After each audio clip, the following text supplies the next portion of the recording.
थोड़ा पंखा तेज कर देना, तेज है। इधर इधर का भी चला दो ना।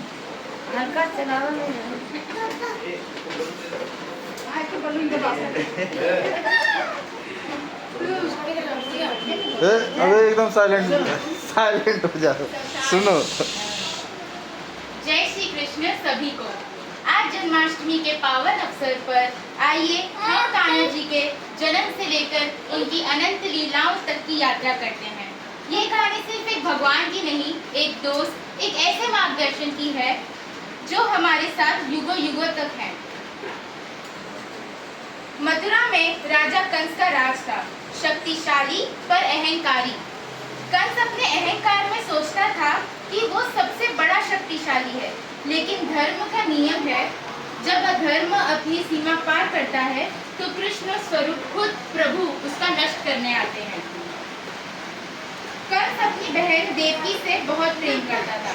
शादी के दिन उसकी बहन देवकी के रथ में आकाशवाणी हुई कि कंस तेरा मृत्यु देवकी का 8वां पुत्र करेगा। कंस का प्यार देवकी के लिए भय बन गया और उसने देवकी और वासुदेव को कैद कर लिया। पर श्रावण मास की अष्टमी को मध्यम रात्रि में गंगा के मेघ गरज रहे थे और तभी कैद खाने में अंधेरे के बीच एक उजाला फूटा। जन्म हुआ बाल गोपाल का, जो अंधकार का प्रकाश में, न्याय अन्याय में और भय को प्रेम में बदलवाने वाले थे। हम सबके प्यारे श्री कृष्ण का जन्म हुआ। वासुदेव जी ने कान्हा को टोकरी में रख यमुना को पार किया।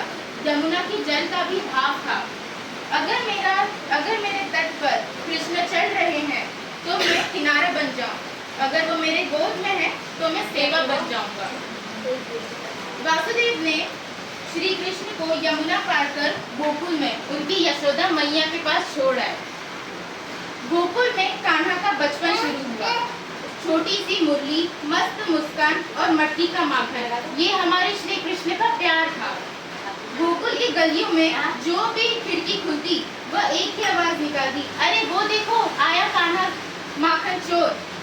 गोपियाँ खूब शिकायत करती यशोदा मैया से, पर यशोदा मैया उन्हें डांटती। उनकी एक मुस्कान देखकर वो भी स्वयं पिघल जाती।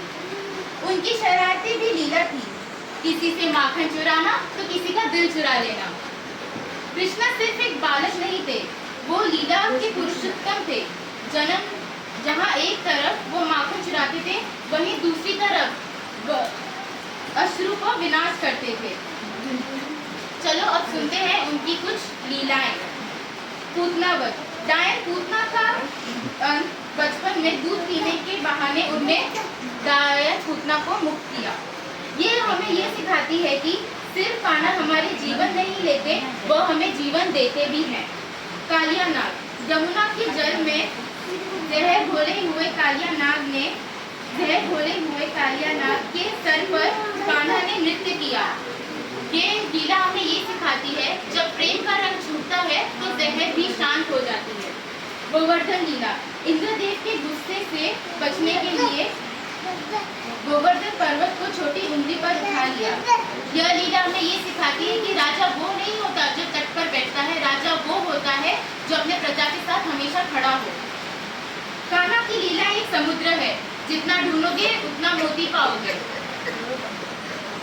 जैसे जैसे कान्हा बड़े हुए, उनका एक ही उद्देश्य था, मथुरा जाकर अपने मामा कंस के अत्याचारों का अंत करना। जब समय आया, कान्हा जी मल्ल युद्ध में अपने मामा कंस को हराया, कंस का विनाश हुआ, मथुरा नगरी अत्याचारों से मुक्त हुई।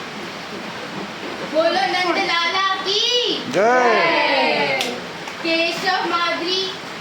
केशव माधव मायूरी की जय।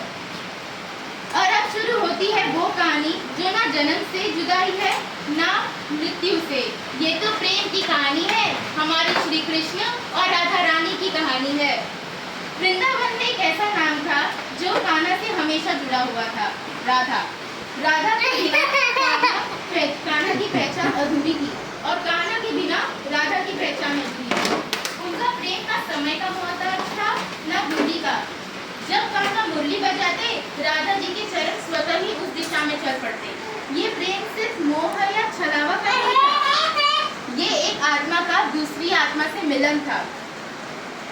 राधा जी का प्रेम कान्हा के लिए भक्ति का सबसे उच्च रूप बन गया, जो आज भी हर भक्त के हृदय में जीवित है।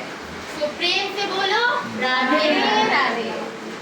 भक्त के रूप कान्हा जी ने बाद में द्वारका नगरी बसाई और फिर आई वो घड़ी जब धर्म और अधर्म का संघर्ष अपने आप चरण पार कर गया, जिसमें जन्म दिया एक ऐसे इतिहास को जिसका सबसे बड़ा युद्ध कहा गया, जो है महाभारत। अर्जुन के सारथी बनकर उन्होंने गीता का उपदेश दिया, पुत्र कर्म करो, फल की चिंता मत करो। कान्हा का जीवन प्रेम, धैर्य और न्याय का आदर्श बन गया। कान्हा जी अपने शरीर से चले गए, पर उनकी लीलाएं, उनका गायन, उनका प्रेम आज भी हमारे साथ है। कान्हा हमें ये सिखाते हैं कि जिंदगी ऐसी बांसुरी की तरह है जिसकी जगह बिना सुर के बेकार लगती है, पर अगर वही जगह हम ज्ञान, सच्चाई और धर्म के साथ भर दे तो वो जिंदगी दुनिया के दिलों में बस जाती है। हे मेरे प्रभु, मुझे भी एक ऐसा हृदय दे जिसमें सबके लिए प्रेम भरा हो। ओम कृष्णाय वासुदेवाय हरे परमात्मने प्रणतकलेश नाशाय गोविंदाय नमो नमः। बोलो बांके बिहारी लाल की जय।